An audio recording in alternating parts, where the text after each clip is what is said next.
BTL coming at you.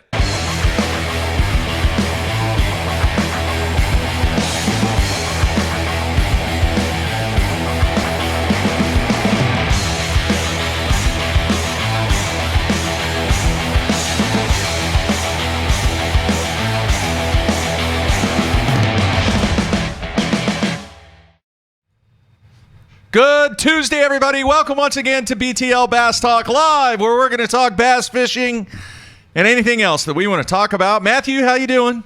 I'm good. We totally forgot. We neglected yesterday on the show when we had Brad Hallman in studio to mention a national championship that had gone down.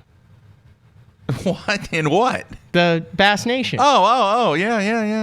Out there on Lake Hartwell. So yeah, I beat it all out. It was a little tough, wasn't it? It was really tough. So we got Randy Howell on the show today. He's driving to go hunting and then fishing. He has he's going to do some speaking this week. Just an extravaganza of fun and work for Randy Howell this week. Hey, do me a favor. Hand me that stack of papers out of the printer real quick. So he's going to be getting on the road, but he's not getting on the road until 9 Central Time, which is when we're going to talk to him. Which I let you know at 8:29 Central Time. I didn't know. So you said, what the heck are we going to talk about for the first segment? Well, I wanted to talk about the Bass Nation because it was very interesting. It was on Lake Hartwell, and for those, the Bass Nation, formerly the Federation Nation, make your state team, go to the regional, finish top in your state in the regional, go to the national championship. Top 3 anglers out of the 56, 57 guys that go there, one from each state, plus some international, go to the Bassmaster Classic. They get their entry fees paid for the Open, and the top performing angler, the guy who wins it, goes to the Bassmaster Classic. So the guy who won it was Cody Hollen. Hollen, Hollen. Hollen. Okay. Oregon. This is an interesting group of the top 10. This is why I wanted to talk about this. Okay, keep going. Oregon, he had 13-12 on the final day, 32-12 for 3 days. Tough on Lake Hartwell there. Washington, second place. Taylor Smith. Cam Starrett, New Hampshire, third place. Nebraska, fourth place. South Africa,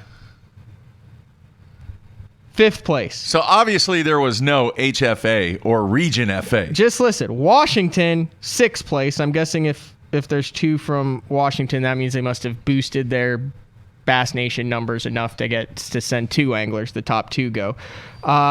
Then you have Tennessee in 7th. That's a standard fishing. Then you have Australia in 8th.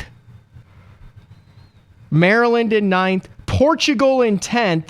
Montana in 11th, Tim Johnson, who's been to numerous Bass Nation. Remember, he's the guy who fished out of the 25-year-old, I think it was a Skeeter, in the Classic on Gunnersville, Mark, with the 150 on it. Yeah. That guy. Wow.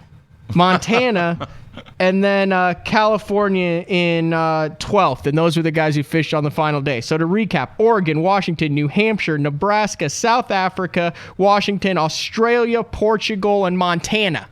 Those are 8 of the guys in the top 12 from the Bass Nation Championship, the top amateur anglers in the Bass Nation, which I thought was pretty cool. Considering, we've got Carl that's won. We've had Dean Sylvester that got second in the Bass Open on Oneida Lake. So what happened to some of the locals? Some of the favorites. I'm going down here. You want to go to the rest of the top 20. You had Mexico in 15th, Connecticut in 16th. I guess outside of, and I understand there's great bass fishing. Maryland has great bass fishing. You want to talk about, though, the southern hub, right? Tennessee, Georgia, Louisiana, Oklahoma, Missouri, Texas, Alabama. Those type of things. You got to go down outside of that to James Biggs in 17th from Texas, who qualified through the Oklahoma division. Right. And then you got to go down. There's Mississippi and Kentucky in 20th and 21st. Matthew Robertson, who is the Onum guy. Yes. With the trophies. And, from up north. Yeah. Well, so get this. He's got 3 hats. He's got the Onum hat, and he's got the Offham hat, and then he's got the MILF Life hat. And I couldn't figure out how that fit in. Was it a play on MLF? Was it just a play on a joke, but it stands for milfoil life.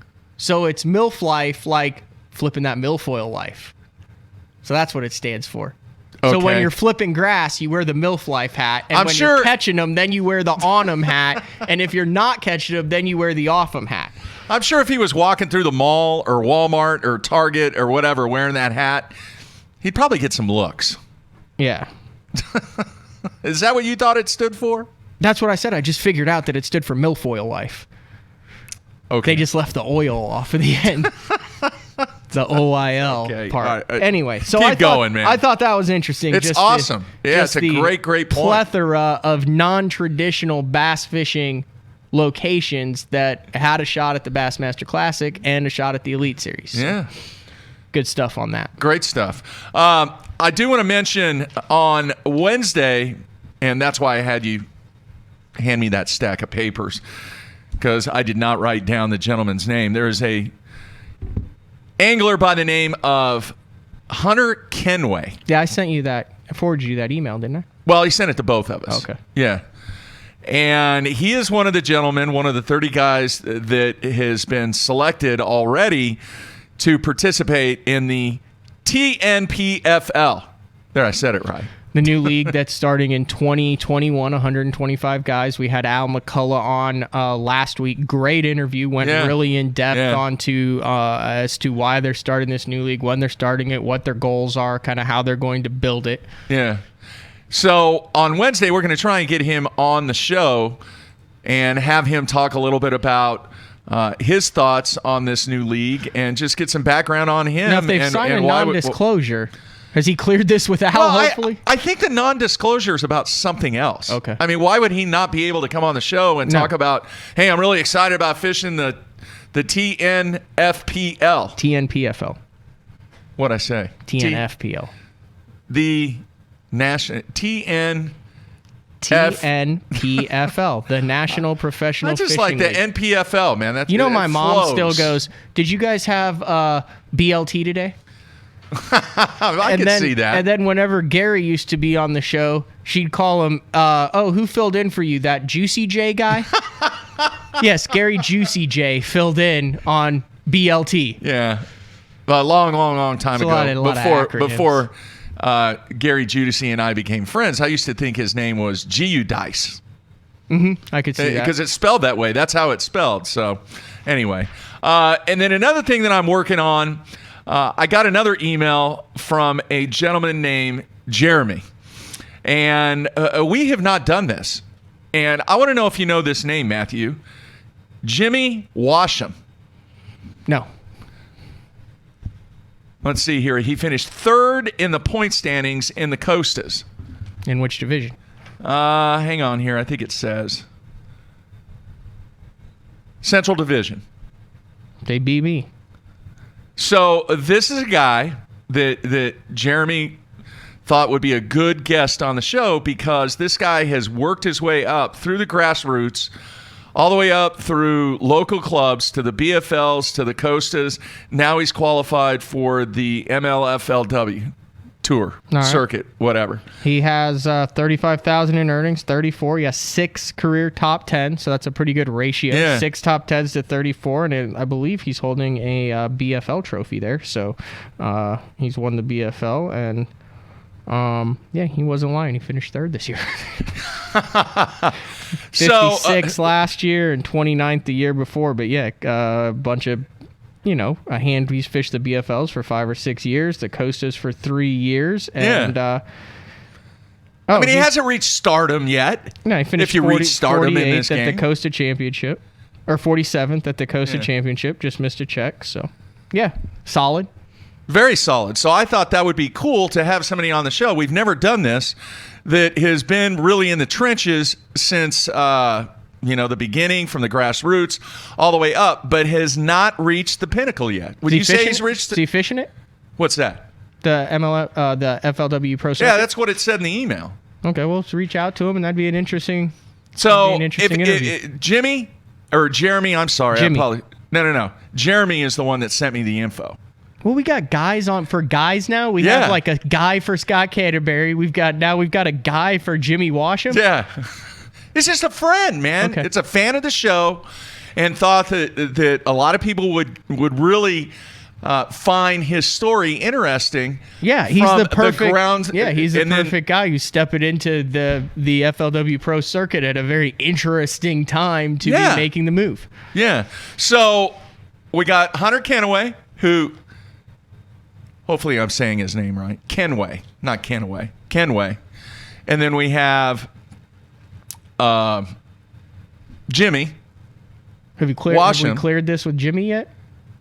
Well, I guess Jeremy might be his agent. Does he even know he's on the radar right now, Mark? Or I'm sure that Jeremy hopefully has spoken. Are we booking to him. guests before we even talk to him again? Steve in Tennessee says, hey, I know Jimmy Washam, a local kid down here from the Memphis area, would be a great interview on the show. So that's kind of what we're working on next week. And then I announced yesterday, I'm so fired up to have him on the show. The first time, he said, Mark, I might be inside my deer stand, but I can just shut the door and talk away. I got a good cell signal where I'm at. But we're going to have Larry Nixon on next Wednesday. Is that right? Yes. Tuesday or Wednesday? Tuesday, I'm sorry. And then we're going to have,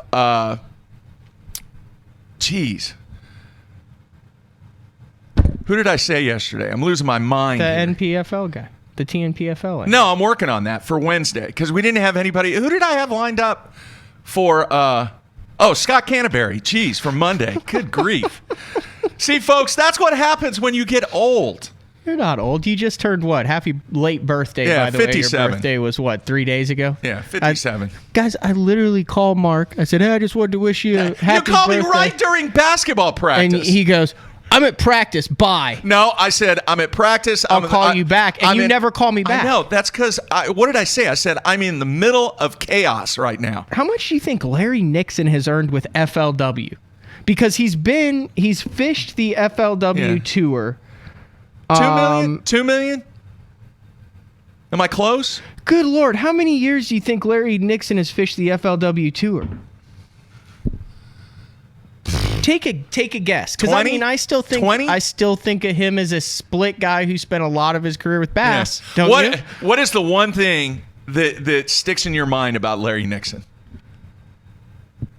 And this is just I'm you really want to know the one thing right now? So I go because I'm gonna tell you what mine is. So Go I ahead. did some freelance. This is kind of a funny story. I did some freelance stuff with FLW this year, and they didn't have anything because the Cup was originally on Washita, which they had a ton of coverage for and photos and stuff. And then it moves to Hamilton, and they're approaching like 3 months out, and they're like, crap, we don't have any photos of Lake Hamilton. So they called me, and they're like, hey, can you go take some photos of Lake Hamilton? I said, yeah, I'll do a ride along with Kurt Dove, and there are some photos that they used leading up to that Cup on Hamilton. Yeah. Well, while we were driving around, they're like, get as many photos of anglers as you can. So I got like some photos of Jeremy Lawyer, Casey Scanlon, Kurt, some of the guys, J. Todd Tucker, and they're all cool and all that. Well, Kurt's in his boat practicing. Well, Larry Nixon is offshore. And I'm like, oh, that's the general. It's from Arkansas. It's on Lake Hamilton. This would be the juice photo. That is the shot. So the Birdman, being the accommodating and media savvy angler that he is like, well, I'll just swoop down and do a slow drive-by. You can get the camera out and start taking photos. Well, all Larry Nixon notices is a fellow competitor doing a slow drive-by during pre-practice for the Forest Wood Cup, and all I've got is about 15 blurry photos of Larry Nixon just staring down Kurt Dove. Giving Kurt the look. The look, like, you waypointing me, you son of a gun. Yeah. And I couldn't send any of them in because it is just, he looks pretty angry about it. So Kurt's like, you think we should like circle back and let him know that it's like a media deal or something? I'm like, just keep rolling, man. I wonder. So that's my only Larry Nixon story. I wonder if he ever said anything to Kurt. No, he didn't. Nothing. He probably didn't even know it was Kurt because he doesn't have a wrap boat or anything. He just is thinking, hey, here comes this boat that's slow rolling. He doesn't know what I am. I've got the camera. It's hard to see. It's early in the morning. He's on an offshore spot. Probably some juice that he'd spend weeks graphing and pre-practice. So that's my Larry Nixon story. Okay, we have talked about the old days back in the TNN days. Do you remember the intro for the old Bassmaster series? Is this the, hey folks, this is Bob Cobb, the Bassmasters. Yeah. Yeah. And then they go into the music. Yeah. What was the one? Kind of like some janky organ music, kind of almost. Yeah, I don't know what instrument that was. It's like a synthesized something. Some kind of organ, maybe. I don't know. Synthesized electric piano. Something. Anyway, who is that? Can you get that pulled up? I'll work on it. This I'll see is if I the can Bassmasters. Yeah. Who is it Gold that rimmed is glasses. fighting, Bob Cobb appears in the corner. Yeah, fighting that, I don't know, 8-pounder. Oh, whatever. like this? No. And he's like this, and then he turns to the camera, and the fish jumps out of the water in the intro. That's Larry Nixon. Is it? It I is. thought it was I'll see Ken Cook. No. It was Larry Nixon. I'll see if I can find it. No, I know, because the fish comes from under the trolling motor. Yeah, He's holding and the pistol he- grip with both hands. Yes, and he looks He's at got the camera. little white shorts on. And yeah. That's Larry Nixon. Right at the crescendo of the synthesized piano music. Yeah. And we would rush home. I've told this before. We would rush home from the Sunday jackpots that we would have wherever they were, just so we could get to the TV in time to watch that TNN outdoor block and that whole Larry Nixon thing. And the first time I met him in person, I swear, Matt, I have not met a nicer person in my life. You know how sometimes that when you meet people and you're somewhat intimidated a little bit, and you think, oh, great, how is this going to go? Is this going to be a disaster? Am I going to ask a stupid question? Am I going to be an idiot? Dude, he was probably the nicest guy that I ever met, that I had no idea what was going to happen. And he was one of the guys. He was one of the superstars, and for that matter, still is, from those original people that made this game what it is. I've got another Larry Nixon story I didn't even read. I'm going to bring it in tomorrow. My first bait caster, my very first bait caster, 1998 Bassmaster Classic Bass Tournament Series, Abu Garcia, Larry Nixon rod and big round reel with the jumping bass on the side of the Abu Garcia. And if you bought it and registered it and won a tournament using that rod and reel, you'd get like $100 from Abu Garcia. Now, I mean, I was fishing the Assumption Bass Club, and my dad didn't bother to tell me that that was not a registered tournament. But my first bait caster was a Larry Nixon Abu Garcia back in 1998 that I purchased at the Bassmaster Classic Expo. Really? I still have it, the rod and the reel. Now, it's missing the tip, but it's a 6-footer. Heavy action. Big, clunky, round silver reel. But it was Larry Nixon. All right, I'm trying to find it here. I don't know if I can find it. I'll keep working on it. Now, let me ask you this, Matthew. How many people do you think still use a pistol grip? Have you ever used one? Have you tried to use one? Yeah, I had a Browning Vectra pistol grip back in the day. I have never used one in a tournament other than that. I'm trying to think. Have you ever seen one on tour? Have you ever I have not. taken a photo of someone using it? Is there anybody out there watching I'm talking about using on a tour. pistol grip right now? Is there anywhere where someone's been skipping a dock? David Fritz, throwing- maybe? No. No, because Fritz uses the hand. No, Fritz uses the rod on the inner leg to feel it, but I don't think it's a pistol grip. I'm trying to think. I don't think I've ever been like, oh, that's a pistol grip on someone's front deck. Huh. I'm still looking. For the music? For the intro. I'm trying to find the You intro should just be here. able to Dude, just go to Lynn Dollar. that's where I'm at. I'm looking for it. But a It lot should of say these... like 1989 Bugs Island Invitational Part 1 of 3. I'm working on it, man. Should be a photo of Harold Allen in a jumpsuit with stars down the side and Skeeter cursive writing across the chest and a tall hat. I'm working on it. Some of these, he's left out the intro. So I've clicked on like 3 or 4 of them, and the intro is not there. Oh, there's a pistol grip. It's a pistol grip that the guy's using in the intro Yes. because he's holding But it. no, I'm looking at some video right now from 1988 from the Bassmaster at Truman Lake. And Jimmy Houston's using a pistol What grip. do you think is something now that everybody uses? This is a good question, Mark. What is something now that everyone uses that is just standard operating procedure. There was. Hang on. That 20 years from now, we'll look back and say, yeah, I remember everybody used this, like a pistol grip rod or a round reel. Man. Is there anything out there now that you think that you're seeing the beginning of maybe going away from that is now standard on everyone's front deck? Because think about the stuff. I mean, obviously the advancements in trolling motors, electronics, that type of stuff. But I'm talking about, I mean, you go to Larry Nixon or Harold Allen back in the day and be like, yeah, you won't be able to find that handle on a front deck in 20 years. They'd look at you and be like, whatever. This is all there is, right? Yeah. Man. Anybody out there have any suggestions? And so I'm trying to multitask here. All right. We'll give you 20 seconds to figure this out. Did you get it queued up? I think I have it queued up right, here. let's see. Hang on.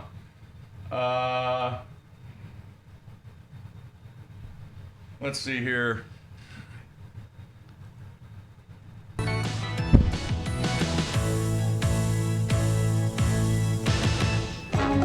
There it is. Yeah, here. Now watch. Right there. That's Larry? That's Larry Nixon. No, wait. No, it's not. I think it's Larry Nixon. Rewind it. Can you rewind it? Truman Reservoir and the kickoff of the 1989 Bassmasters. Hang on. That's Larry Nixon. You think that's Larry Nixon? I think that's Larry Nixon. Rewind it again. Let's watch it full again one more time. We will ask him next week, but I think that's a giant. I know. Who's that? Was that? You think that's Larry Nixon? I do.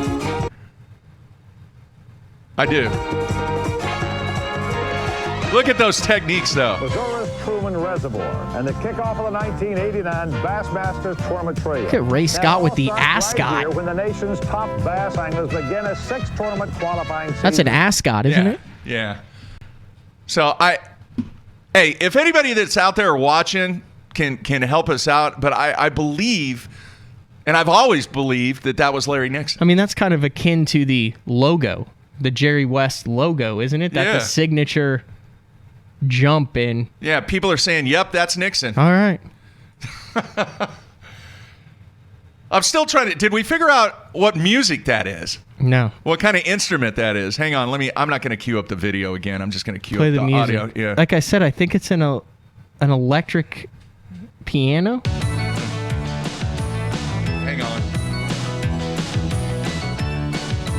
That might No, we're not talking about that. That might be an organ. All right, here we go.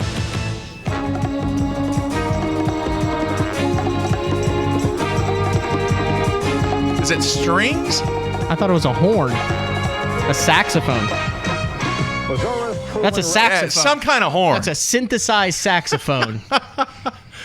1989. All right, we can probably call Randy Howell now, Mark.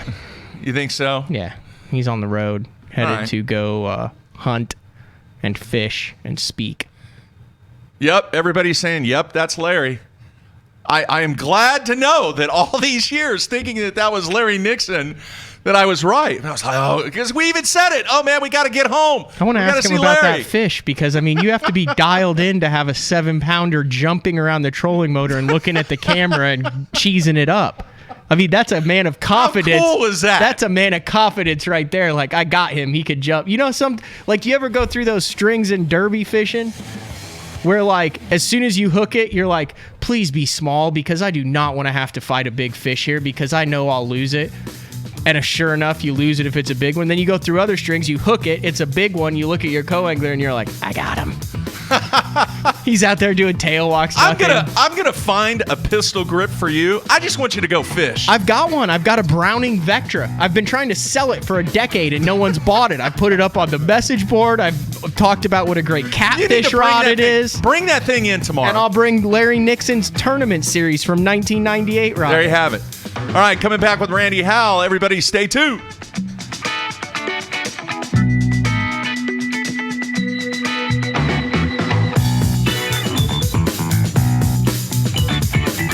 You are serious about catching fish. That HDS is a dead giveaway. You've got the best fish finding sonar money can buy. Time to build the ultimate fish finding system with live sight sonar. See what your lure is doing in real time. Watch fish strike as it happens. See for yourself. Take the Live Sight Sonar 30-day challenge. If Live Sight Sonar doesn't help you find and catch more fish, send it back, no questions asked. All of us on the Pro Tournament Trail use Gamakatsu hooks. Why? Because they are absolutely the best. It's not about how many bites you get. It's how many you put in the boat. Gamakatsu makes hooks for every fishing style. We didn't come this far to lose fish. Did you? For more information, visit gamakatsu.com.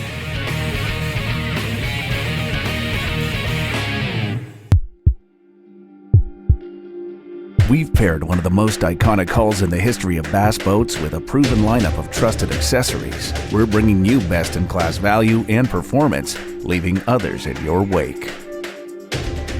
Turnkey value, turnkey performance. The Pantera 2 is an overachiever in the 19-foot category. Once you hit the throttle, you'll feel the rush, and there's no looking back. Guys, Gerald Swindle, Sunline Pro Staff. If you're a flipper, a slack line hook setter, you're really putting a lot of impact into your hook set, look for the shooter. It comes off the smooth, really smooth. Like when you're flipping, it is smooth. If you're gonna be drop shotting and cranking, Sniper's the deal, man. It seems like it's a little bit less likely, like on a sharp hook set, it don't seem like it likes it as much. But for coming off the spool on spinning rod, leaders, cranking, like if I'm gonna throw a big plug at Gunnersville, I've still got strong tensile strength. It's not gonna give out on me, but yet the line's thin enough it'll get down. So to me, shooter takes a hook set, Snipers for everything else. So if you're gonna slack line them, go shooter. Blue Water by TH Marine. Offering LED lighting solutions for your boat, trailer, truck, ATV, and so much more. Engineered and built to be rugged with waterproof and submersible options. Designed for easy installation, Blue Water is available in a variety of colors and styles. All backed by a limited lifetime warranty. Blue Water by TH Marine.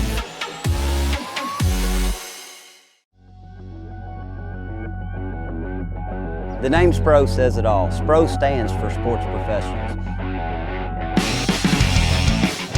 When you look at the pro staff that SPRO has brought on board over the past 15 years, it's been pretty incredible. I mean, one got it just then. From the development of the rock crawler to the McStick, from the Fat Papa to the Little John series, when you tie a SPRO bait on, you know it's been designed by a professional to get the job done. At Duckett Fishing, we have assembled the top pros in the country to help us design rods to give you a competitive advantage.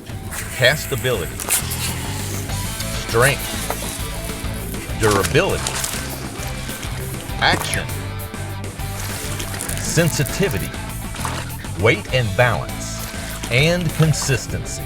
Combine that with the best warranty in the industry, and you have rods that are pro-driven. Duckett Fishing, pro-driven. I got my power pole down, stuck in the mud in the bottom of the lake, sitting so still in the wind and the waves, could even be a hurricane. I got my power pole down.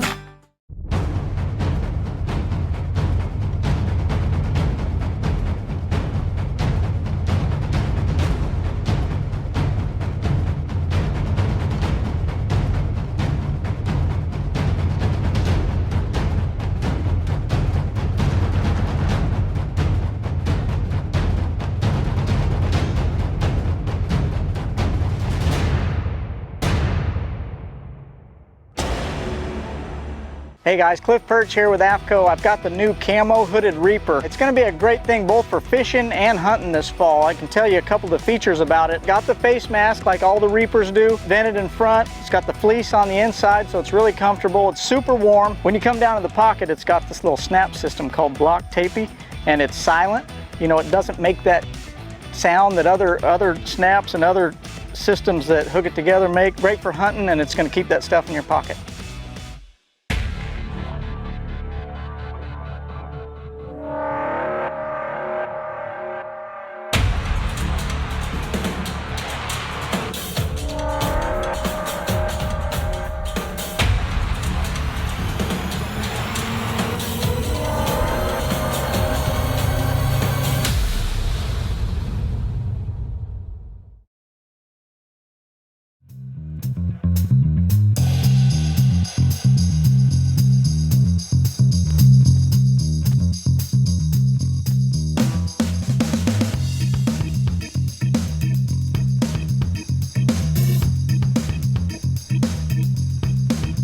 All right, we are back on a Tuesday. You like that tune, Matthew? Very reminiscent of the early 1990s, 80s Bassmasters. A synthesized saxophone. One of the things that I'm going to be doing toward the latter part of this year is getting things ready. We're going to launch brand new look, not in the studio, brand new look on the website. We're going to have some new music. Just kind of change things up as I always do each year. I just have a vision of like a young Randy Howell like riding his bicycle down a dirt road so he could get home to watch that stuff. But then again, he was all the tour. He was like 19. Yeah, been doing it a long time. And did you get a chance to look at any of his stats from this year? No, I did. I was your job. He had an okay year. All right. Yeah, that's fair. It was like $47,000 in earnings. Yeah. On the BPT, got off to a great start. The first couple of events, and then he sandwiched in between a couple of not very stellar performances, and we'll get into that. But we always have Randy on this year so he can promote his big giveaway. This is the 9th year. For it's a long time, man. the King's home, he gives away the Triton. That is, I guess he's kind of known for that, isn't he? Yeah, the fast Triton with the blue. With did you look at this picture real quick? Here, I'm going to throw up this picture. He said a different look of the boat that we're giving away. Wow, that's kind of cool. You can turn that thing on a dime, apparently. I guess so. Very cool. But yeah, so he sent me the all the information. We won't read through it now, but can you get this up on the news and notes section? Yeah. And it's going to be on November 23rd. $100 tax deductible donation, and then you get a ticket for each donation, and you get a chance to win the ride. Nice. So, and then we're also going to talk a little high school fishing. He's going to be fishing for some bull redfish. He's hunting in like 4 hours. And then he's doing 2 speaking at a couple different churches. So, yeah, it's a busy week. You think he has a pistol grip? A pistol grip rod. I'm going to venture to say no. Let's bring him in. Hang on a second here. Randy, you there, man? I'm there, man. I didn't know if I could talk yet or not, but I need to. What, were you yelling into the car speaker? I broke in. No, I got you on my handset here, but I broke into the fishing world with the old lightning rod, the old Hank Parker Berkeley pistol grip lightning rod. That's what I started with. Nice. So you started with a pistol grip? I did, because my dad used those, and that's all my dad had, and I didn't have my own rod, so I always used his, kind of like my boys are now. They're a lot more fortunate than I was, because I had to use the pistol grip. They get all the nice Daiwa Tatula Elite rods to start out with the long handles, so they're a lot better off. What year was your very first year then? On tour full time. Did you have all pistol grips your first year, or were you already by then the long butt? I think I started. No, I had just gotten into quantum a little bit. I was using a little bit of the quantum cork handle, longer handle rods, and then, helped me cast a lot further and do a lot better. So that was 92. I was 18 in 92, and I fished invitationals, and I qualified for the top 150 back then, and started that full time in 93. When was the last tournament that you made a cast with a pistol grip? Probably in my high school year, fishing the Bassmaster Invitational at Bugs Island at Kerr Lake. I lived there. My dad gave me an entry fee to fish that one for my birthday. I was 17, and I finished 26th. I can still remember, and I got a check. I drawn out with Jay Ellis and Cliff. Cliff, what was the other guy's name? Cliff Craft? Craft, yeah, Cliff Craft. Wow, yeah. I pulled that one out of nowhere. That's Rick Clunn's You brother-in-law. Yeah, you did, man. You weren't even born yet, were you? I was born in 84. Yeah. Oh, okay, you were born. Yeah, You're no, older than I I'm thought. a lot older than people think. It's just my lack of maturity and decision making that put me in that mid-20s class for most people still. All right, Randy, we definitely want to talk about what you have going on with your giveaway, but since we have you on, I just want you to talk a little bit about your season. Matt and I talked. It was okay. It wasn't great. You were the first guy out of the Red Crest. Your earnings were right around $47,000 this year. You got off to a great start, but then things kind of spiraled down, and then you picked it up during those last two stages. What are your thoughts on your performance this year? Well, I really, first of all, I really enjoyed the first year. The whole new format with Bass Pro Tour. I really got re-energized. It gave me a whole new excitement and passion for fishing, because I was kind of burnt out a little bit from doing it for so long, and so this was great. And so to get that first tournament out and start good, and I led the first day ever of the first BPT event. That was cool. So I felt good about everything. And then I go, I'm doing pretty decent, getting checks, and then I go to North Carolina, where I grew up, right there where I fished team tournaments at, when I was a teenager. I hadn't been back there in like 24 years, but still it was a lake, Jordan and Falls, that I expected to do well on. And I got out there and bombed. Didn't even hardly catch anything. And I still never did figure out why I didn't catch anything. That's made it even worse. So that kind of got me in the hole for just a little bit. And I climbed back up, and then I come to Smith Lake, Alabama, an hour from my house here now, and I practiced, good practice, and then everything changed, and I caught tons of fish, but I just couldn't catch big enough ones, and had another bad one there. So, I thought I was going to rebound good enough, and I just never did. I would end up being that first guy out. 31st out of those great 80 anglers, is, like you say, it's not bad, but it's not good either, because if you don't make the Red Crest, just like when we used to fish for the class, if you don't make the classic, that's kind of our goal, our setting, and we don't, and it's not a top 40 now to make it, it's the top 30, so that's a little bit harder. And I just got to do better overall next year, but I'm looking forward to it, and I'm really excited about the places we're going, the time of year we're going there, and all that. It's going to be good. Randy, you've been doing this a long time, since you were a teenager, young kid. What did you take away from this season that you can actually apply and make things better going into next year? Well, it really, what I found is just how much better of an angler the Major League Fishing format causes you to be. It digs deep inside of you to make you be better. You got to be faster, you got to be more efficient, and you got to keep producing bites. And that's something that took me a little bit of time to get adjusted to throughout the year, I think, because, I'm used to trying to relax a little bit and get in the area, and I'm an area guy. I like to get in a good area and work it good, and it's hard to do that anymore. You really got to stay on the hustle, on the move. And that's why you saw a lot of a lot of younger guys that are out there now that really did well this year, because that format, it fits the younger generation of fast and efficient, and so that's what I've got to get better at. And I had some good ones, but I always would have a place where I would get comfortable or I'd feel like I was on the right track, and then I would slack off just a little. I didn't feel like I was, but looking back, I would just slow down, just like the last event up in Wisconsin. I was in the Red Crest all the way to the last hour. In the last hour, the water got muddied up in the area. I was skipping docks, and I quit getting bit, and I just kept trying to make it happen and slow down. I should have totally got away and done something else, and right there in the last hour, Randall Tharp and MDJ passed me, and both of those were the two main guys, the only two that could knock me out of Red Crest, and that was those two guys, and they did it. So you can't slack, you can't have any dead time anywhere in that format, and that's what I got to get better at.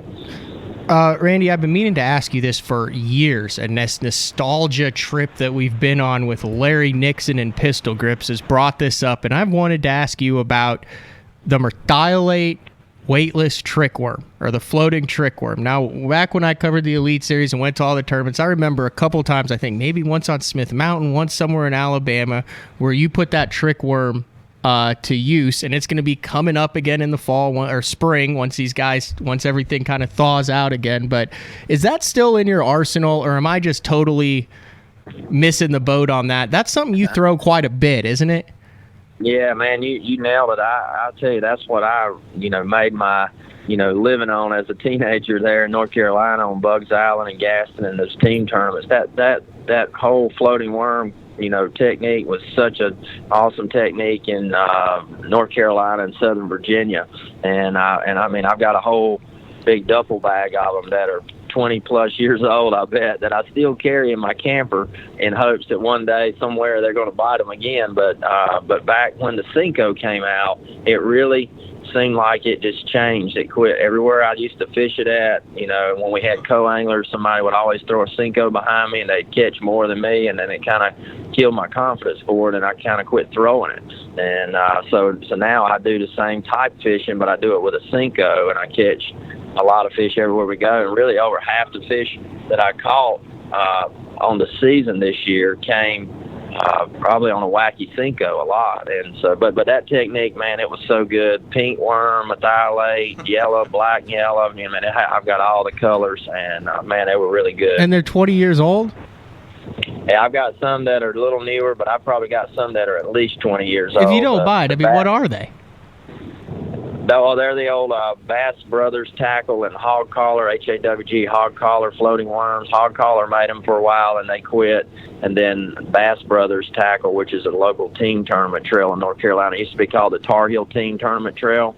That me and Fritz and Debbie Rod, Gerald Beck, Jeff Coble, everybody fished that trail. Wow. Those guys bought the mold, and then Danny Joe Humphrey had that mold, and that same Danny Joe Humphrey's floating worm. It's that same 6-inch flat-tailed floating worm. And, man, it's a killer catch. I caught a lot of fish on it. And back in the day with monofilament line and a 6-6 spinning rod, no 10-pound stretchy clear blue string, skipping up in the bushes at Bugs Island, I'd catch 5 to 6 pounders. I'd never break one off ever. Wow. If you tried to do that now, you would never do that. Wow, that's a great story. All right, several people on the instant feedback want you to talk a little bit about Guntersville. How's Guntersville in the fall / moving into winter? Man, I tell you, I just boat captained my son Oakley Saturday in the first Bass Nation High School tournament. Our Guntersville fishing team competed in that. It was 280 boats in it, and I didn't get to practice but about 3 hours on Friday for me. We went out, and if you didn't throw the Alabama rig, you didn't catch nothing. I mean, unbelievable how dead the lake is. I think it's had so much tournament pressure. You know, it started 8 weeks ago with the Snag Proof and the Spro tournament, and then the Big Bass Tour, and one after another, Redman BFL Regional. So I think it got hammered so bad that the bait fish are up everywhere, just schooled up everywhere around grass and points and on the islands, but you can't catch them on nothing. And then my boys threw the Alabama rig, and they caught 13.5 pounds and finished 5th. Had a pretty good tournament, and but it took 18 to win the junior and 17 to win the high school, and but the fish are just schooled up, not eating real easily at all, and they're not real. A lot of big fish aren't showing up. There's a lot of 2 to 3.5 pound fish in the lake right now. And I don't really know what's going on. There's not been many bags over 20 weighed in the last 2 months. So I don't know what the deal is. And the water's super low, and it's been real clear. And it just, I feel like pressure's got a lot to do with it. But, man, that umbrella rig is crazy. I went out and had some of the Japanese guys from Daiwa were here for the tournament. I emceed the weigh-in, so I weigh in every kid and ask everybody there that had a bag at all. And every single body I interviewed said Alabama rigs that caught anything. So if you come to Guntersville, you better bring the bladed rig with some little small swim baits, and that's going to be probably the dominator all the way through the rest of the fall and winter until springtime, and they start biting the crawfish crankbaits. You know what's crazy? We're approaching the 10-year anniversary of Paul Elias really busting that thing out on the bridges at Guntersville in that FLW series event. I think that was in 2011. And it's hard to believe all those years have passed, and you've kind of seen it come up and go down, and now you have a kind of a resurgence in it. I've noticed the last couple years to where it seemed to me, and maybe you can comment, was it like on Guntersville where it was like the only thing to throw for 4 or 5 years, and then it's like, they're kind of getting wise to this thing. So then people went back to the jerkbait and the jig and the crankbait and didn't throw it as much. And now the last couple years, it's like there's a whole new crop that haven't seen it. And now it's kind of making a resurgence, similar to what the chatterbait did in the 2000s. Yeah, I agree. I haven't heard much about it at all until this year. And now it's just dominating. And the guys that are really good on the lake, that catch them all the time with single swim baits and the big swim baits. You know, Kevin McMahon at Duckett Marine, he's a really good offshore guy this time of year, and he said the other day he couldn't catch them on a big swim bait at all anymore. He didn't know what was going on. He had to throw that rig, and majority of guys don't like to throw it. And most of the bigger trails around there, like ABT and all those, they don't allow it, just like our pro tours. But when you can throw it, I tell you, it's fun. I fished with my boys a little bit and caught some on it in practice, and then Sunday afternoon with the guys at Daiwa, I caught like 10 or 12 on it in the last 2 hours of the afternoon, and they hit that thing so hard. It's so much fun to catch them on. It's just aggravating to throw it. So, you throw that on a 6.6 pistol grip, right, Randy? Yeah, 6.6 pistol grip, modified, extra heavy. Yep. Okay, just making sure.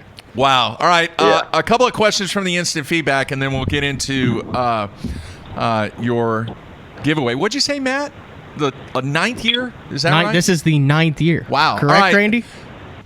Yeah, correct. It's been around as long as the Alabama rig That's has. kind of funny. Randy's been giving his boat away as long as the Alabama rig's been around. Yeah. All right. Frank in Michigan wants to know, do you think guys that have been kind of classified or considered specialists, like a Greg Hackney or a Tommy Biffle and others, are going to struggle in the BPT format, or do you really have to become a great finesse angler to be successful?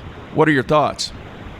Yeah, that's a good question. I feel like, the specialty guys are definitely having to play catch up a little bit, but majority of those guys, though, even though they've been labeled as a specialty angler, they're still all very versatile. That's the thing. You don't see a lot or hear that a lot, but they are. But so last year, I think we had an unusual year because we had to fish spotted bass lakes 3 or 4 times out of the year. So we had so many spotted bass places that caused it to be a finesse year. But I feel like with the new scheduling that was purpose driven, by the anglers to make sure we're in the good time of the year at the bigger fish lakes, I feel like that specialty big fish fisherman type guys are still going to shine and do well. And I think everybody's going to have to catch more and bigger fish on this next season. So you just watch for the consistency and not a consistency, but the versatility of guys, to start shining that people think they're just, one-dimensional, but I think a lot of those guys are going to do good all the way around. All right, Matt in Alabama wants to know, do you think the merger between MLF and FLW is going to help the collegiate anglers? Man, absolutely. I know Boyd pretty well, just like you guys do, and he's been on the show. They're on BTL a good bit, and he's probably told some of that stuff that's going on, but they're drawing up a really cool plan. It's already on paper, and it's going to change the whole way the high school and college, is being fished right now. It's going to just make it even better. It's going to give more opportunities.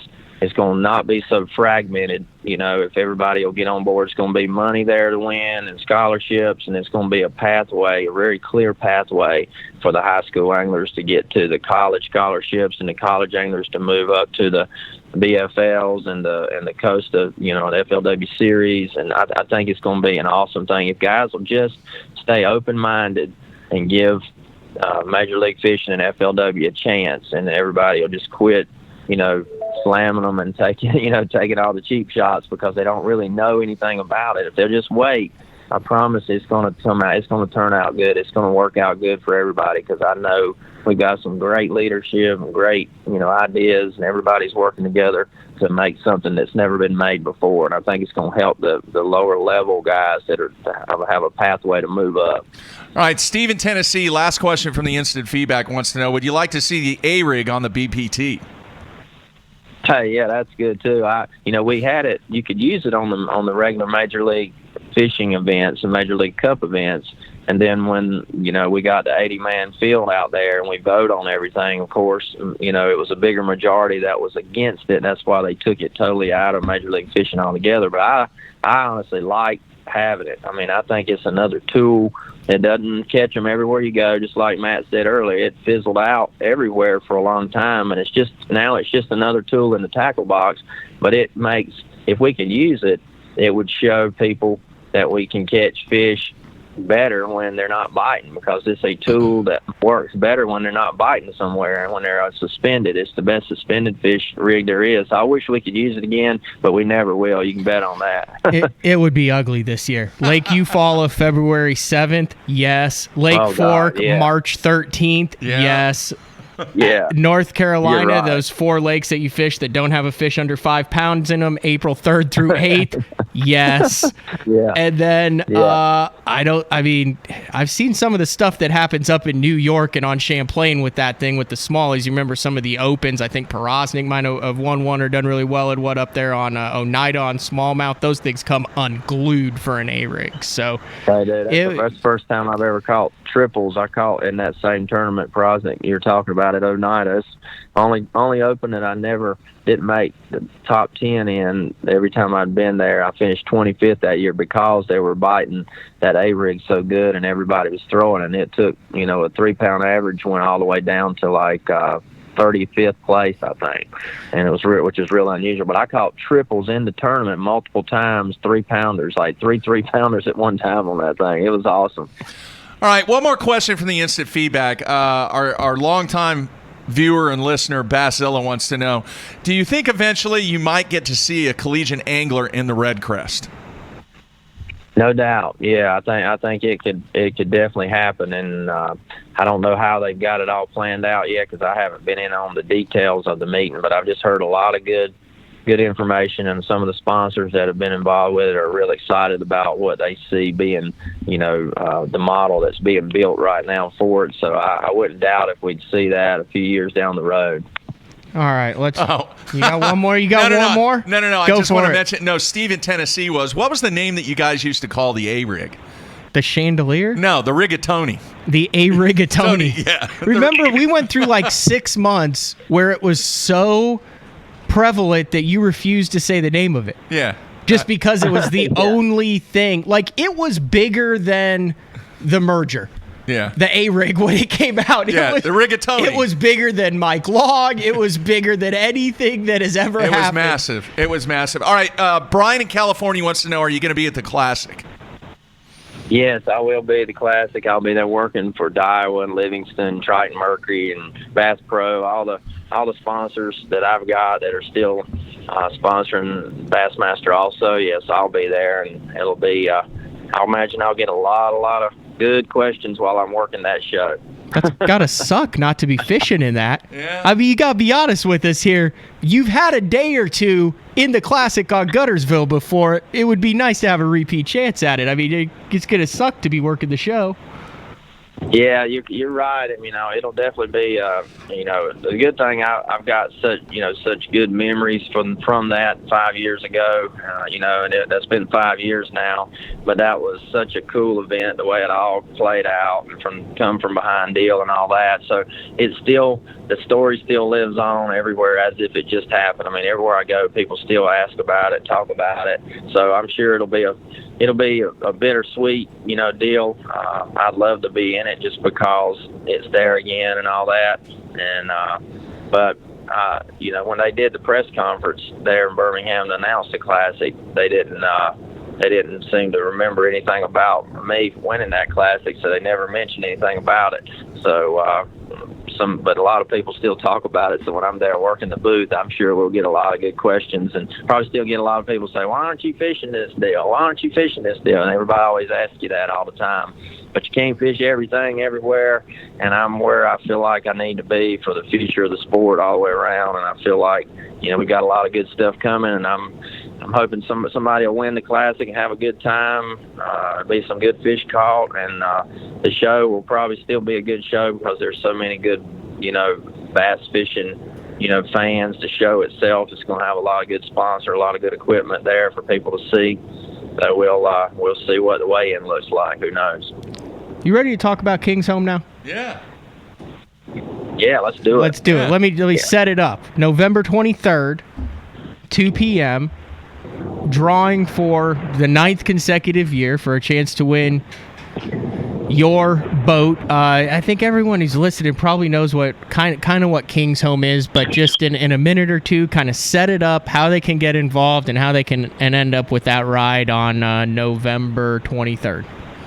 Well, 9 years it's been going on, but what really put it on the map, we were talking about that classic in 2014, we had that whole section right in the center, all the kids and ladies I had about 120 of them there watching the weigh-in, and then I had no idea I was going to win, and then when I come back and won, it really got those kids and the whole charity on ESPN, and then they come out and did a story about it, and that's what kind of solidified and told the country, the fishing community, that what I was trying to do to help raise money, it showed what it was, and it brought awareness to not just King's Home, but to overall all over the country, the need-based charities for the kids and ladies, and just put it on the map. So it was a great opportunity. So little by little, it's grown about 300-400 tickets more each year.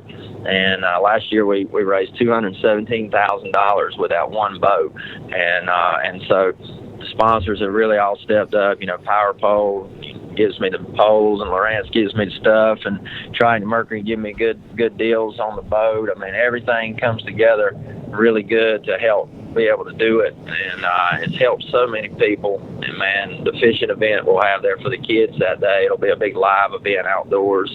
All the fishing teams are there helping the kids fish around the lake, and at the end of the day there, 2:00, you can go on there, live stream, go right on my Facebook page, facebook.com/Randy Howell Fishing, and we're going to live stream it there, and then it'll be posted immediately on kingshome.com after that. So last year, a guy in Indiana won it.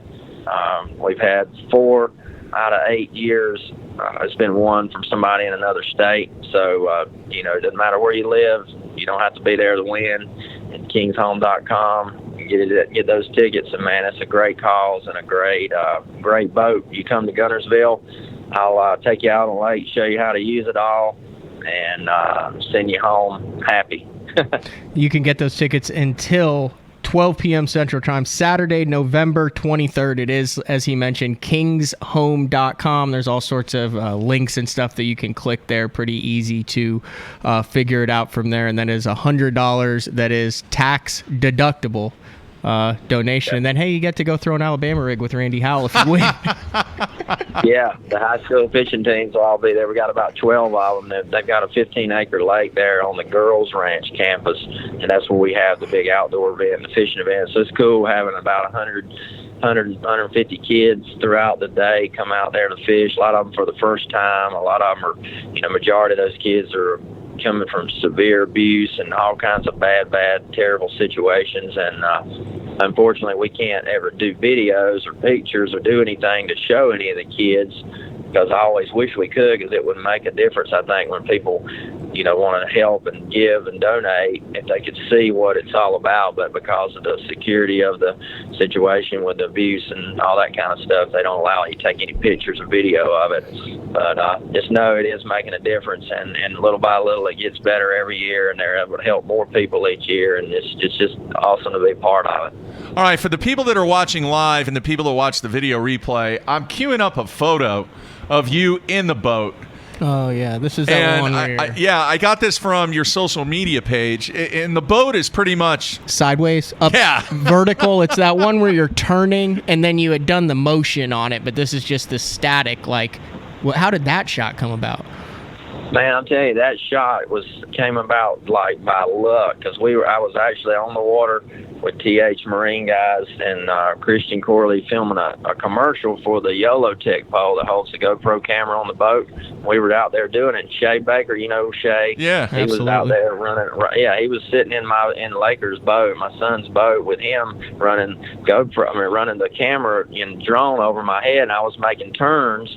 And when I come by making turns, Laker just had his iPhone and started snapping some pictures as I turned, and never thought anything about it. We get home that evening, and Laker's looking at pictures, and he's like, "Whoa, Dad, look at this picture on my phone I got of your boat today." And I'm like, "Holy smoke, that is cool." And so and Triton posted that picture that I posted, and it's like the most liked picture of the whole year on the Triton page, and then on my page as well. And that's why I said if it is 60 6,300 likes on that picture on my Instagram page. If just half of those people buy one ticket, man, we could blow that thing out of the water. So I hope everybody that liked that picture, that's my challenge. Just buy one ticket, and it'll be awesome. You want to split one more? Yeah. I mean, I'm running hot right now. Yeah, we'll you split look one. at the luck that I've had the last couple weeks. I am all in, dude. We're gonna split one. You've turned a new BTL. leaf. You're no longer a pessimist. No. You're full of optimism and hope. Yeah, we're I think splitting we one. split one. Done. Split one. Done. Yeah, that could be the end of your friendship right there if you split one. No, believe me. Believe me, that will ended years ago, Randy. Yeah, no worries there, Randy.